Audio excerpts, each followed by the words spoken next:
साथियों जय हिंद। पिछले वीडियो में हमने अपने ही घर को एक अदृश्य आग में जलते हुए देखा था। हमने देखा कि कैसे ये गर्मी हमारी जेब, हमारी थाली और हमारी जानों को छीन रही है, जिसमें चिंता थी, गुस्सा था और एक बड़ा सवाल था। तो अब क्या कोई रास्ता है?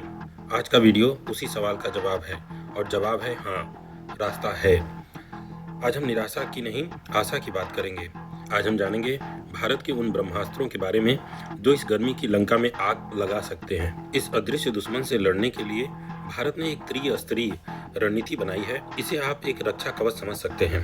पहला स्तर है तत्काल रक्षा, दूसरा है मध्यम अवधि का कवच और तीसरा है दीर्घकालिक हमला। तो आइए जानते हैं बारी बारी से सभी के बारे में। तो पहला हमारा ब्रह्मास्त्र है हीट एक्शन प्लान या HAP। यह हमारा डिफेंस शील्ड है जिसे NDMA ने डिजाइन किया है। यह चेतावनी से लेकर कूलिंग सेंटर और स्वास्थ्य तैयारी तक हर जान को बचाने के लिए 24 घंटों काम करता है। जैसा कि आप जानते हैं कि मेरे हर आने वाले वीडियो का हिंट पिछले वीडियो में छिपा रहता है, इस प्रकार से इस वीडियो में भी अगले वीडियो का हिंट छिपा है, तो आप इसको ध्यान से देखें। चलिए आगे बढ़ते हैं।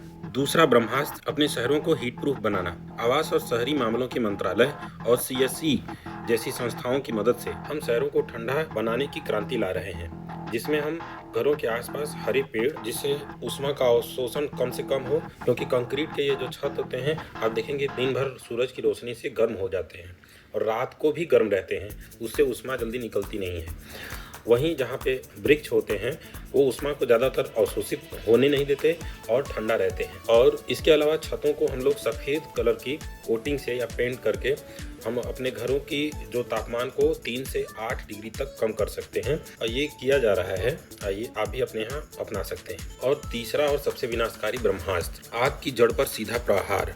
नवीन और नवीकरणीय ऊर्जा मंत्रालय के नेतृत्व में Bharat mission 500 gigawatt solar energy पर काम कर रहा है।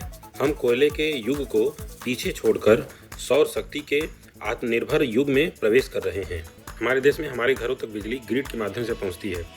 जो ग्रिड में सप्लाई आता है उसके वजह से हम बहुत देर तक उस पर निर्भरता होती है। अगर आप सौर ऊर्जा अपने छतों पर लगवा लें तो उससे क्या होगा कि अपने घर में आत्मनिर्भर बन जाएंगे, खुद की एनर्जी खुद ही बना लेंगे। दूसरी बात है, इसको अपने छतों पर लगाने से सूर्य की रोशनी कम से कम छत पर पड़ेगी, जिससे गर्मी भी कम हो जाएगा। बिजली के बड़े बड़े बिलों से भी मुक्ति मिल सकती है। तो साथियों, ये थे सरकार के ब्रह्मास्त्र। लेकिन कोई भी जंग बिना सेनापति के दम पर नहीं जीती जाती। उसे ज़रूरत होती है अपने सिपाहियों की, और इस लड़ाई में सिपाही हैं आप और मैं, क्लाइमेट कमांडो, जैसा कि मैंने पिछले वीडियो में बताया था। तो आइए देखते हैं 11 मिशन के 11 देसी उपाय इस लड़ाई का रुख बदल देंगे। चलिए, आपकी यह निष्ठा बताती है कि आप सच्चे क्लाइमेट कमांडो हैं। आप लाइक बटन दबाकर अपनी हाजिरी जरूर दर्ज करें। मिशन 1, 2, 3, अपनी जीवन शैली बदलें, साइकिल चलाएं। सामान्य रूप से ज़्यादातर लोगों को अपने घर से 5 से 7 किलोमीटर की दूरी तय करनी होती है। उसके लिए हम बहुत सारे वाहनों के ऊपर निर्भर हो जाते हैं। यदि हम साइकिल चलाना शुरू कर दें तो ये हमारे हृदय के लिए भी बेहतर है, और इससे सेहत भी बनी रहेगी, आपका पैसा भी बचेगा और वायुमंडल को आप नुकसान भी नहीं पहुंचाएंगे। WHO भी कहता है इससे सेहत और पैसा दोनों बचता है। गर्मी से बचने के लिए शहरों में AC को 25 डिग्री पर चलाया जा सकता है। BEE इंडिया कहता है कि इससे 30% तक बिजली का बिल बचेगा। आपने ध्यान दिया होगा तो शहरों में कई लोग 16 डिग्री टेम्परेचर पर AC को चलाते हैं, और हर एक डिग्री कम करने के लिए तापमान अत्यधिक ऊर्जा की खपत होती है। लगभग 6 से 7% 1 डिग्री सेंटीग्रेड को कम करने के लिए ऊर्जा खत्म होती है। तो अब ज़्यादा ऊर्जा आप प्रयोग करेंगे तो ज़्यादा कोयला जलेगा, ज़्यादा कार्बन डाइऑक्साइड निकलेगा। दूसरी ये बेवकूफ़ी की बात होती है कि हम तापमान तो बहुत कम कर लेते हैं, 16, 17, 18 डिग्री, लेकिन हम रजाई ओढ़ के सोते हैं। एक तरफ जहाँ तापमान असहनीय है बाहर, वहीं पे हम अंदर चादर ओढ़ के इतना ठंडा करके, रजाई ओढ़ना पड़े इतना टेम्परेचर करके रहते हैं। तो यहाँ पे हमको जागरूकता की बहुत आवश्यकता है कि 24 से 25 डिग्री जो हमारे भारतीय उपमहाद्वीप के मनुष्यों का जो सहन शक्ति है वो 24-25 डिग्री में सामान्य रूप से रहता है। तो इन सारी चीज़ों को भी आप अपना के अपने जीवन को बेहतर बना सकते हैं, और इससे आपका बिजली का बिल भी कम होता जाएगा। यदि संभव हो तो EV या CNG वाहनों का प्रयोग करें, जिससे कम कार्बन उत्सर्जन होता है और हमारे वायुमंडल को नुकसान कम पहुंचता है। मिशन 4, 5 और 6, अपने घर को एक कवच बनाएं, अपनी छत पर सोलर पैनल लगवाएं। सोलर रूफटॉप स्कीम का आप फायदा उठा सकते हैं, क्योंकि भारत सरकार की बहुत सारी योजनाएं हैं। इसमें कुसुम योजना है, हर घर सौर योजनाएं हैं।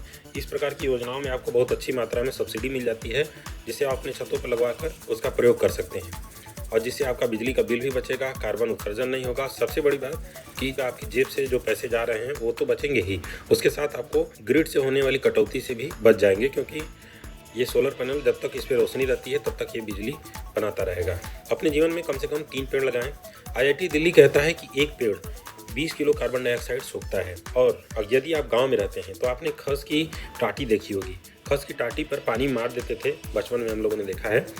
तो उस पर क्या होता था कि उससे हवा गुजर के जब अंदर जाती है तो पूरे क्षेत्र को, पूरे कमरे को ठंडा कर देती है। घड़े जैसी देसी नुस्खे को अपनाकर आप बिजली बचा सकते हैं।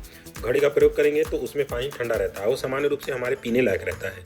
जबकि किसी अत्यधिक ठंडा कर देता है, उसको पीने से हम लोग बीमार भी पड़ सकते हैं। और ऐसी ऑक्सीजन रूपी जानकारियों को सरल भाषा में जानने के लिए हमें सब्सक्राइब करना ना भूलें। चलिए आगे बढ़ते हैं। मिशन 7, 8 और 9, एक जागरूक ग्राहक बने। CFC फ्री प्रोडक्ट चुनें। ये CFC क्या होता है? CFC क्लोरोफ्लोरोकार्बन बोलते हैं। ये हमारे जो फ्रिज होते हैं उसमें रेफ्रिजरेंट के तौर पे इस्तेमाल किया जाता है। इसके अलावा और भी जगहों पे इसको रेफ्रिजरेंट के तौर पे इस्तेमाल किया जाता है। तो ये जो होता है, ये जाके ऊपर हमारी ओजोन परत के साथ अभिक्रिया करके उसको पतला कर देता है। तो इसका प्रयोग एकदम बंद कर दें।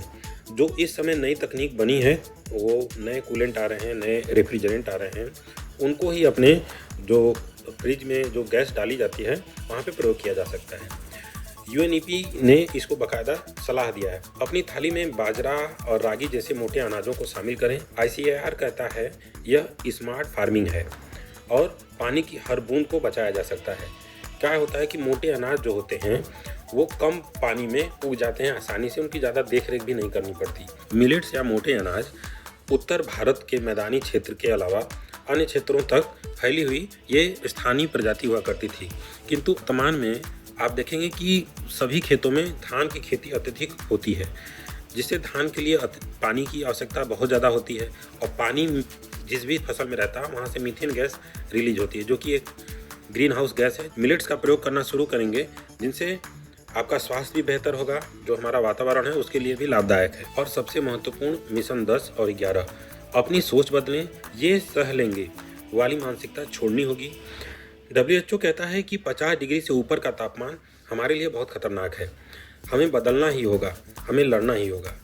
कारण ये है कि आप अगर ये मानसिकता लेके चलते हैं कि हमारे जो वैज्ञानिकों ने बताया था, डार्विन और लैमार्क ने, कि हमारा शरीर उस हिसाब से अडॉप्ट हो जाएगा कि हम अत्यधिक टेम्परेचर में रहने वाले व्यक्ति बन जाएंगे, अडॉप्ट कर लेंगे, ये सबसे बड़ी भूल हो जाएगी। क्योंकि हमारा जो शरीर है वो धीरे धीरे बदलाव में आता है। अचानक से तापमान बढ़ने पर हमारा शरीर उसके हिसाब से ढल नहीं पाएगा, अडॉप्ट नहीं कर पाएगा, जिससे हमारे जीन में ज़्यादा बदलाव नहीं होगा। हमारे वातावरण में भी बहुत ज़्यादा बदलाव देखने को मिलेगा। फूड चेन में विविधता मिल जाएगी।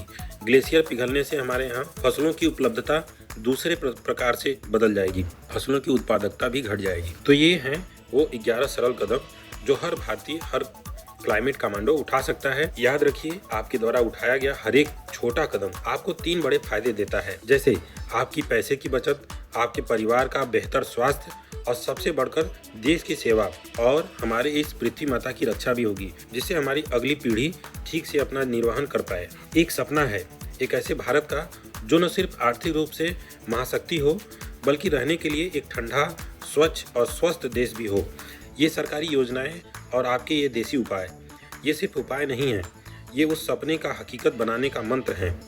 तो आइए आज संकल्प लें, हम सिर्फ दर्शक नहीं, बदलाव का हिस्सा बनेंगे, हम भारत रक्षक बनेंगे। कमेंट में लिखकर बताएं कि इन 11 उपायों में से कौन सा एक उपाय आप आज से ही शुरू करने वाले हैं। आपके हर एक कमेंट से इस आंदोलन को ताकत मिलती है। और अंत में अपनी जिज्ञासा बनाए रखें, अपना ख्याल रखें। तब मिलते हैं इसके अगले अंक में।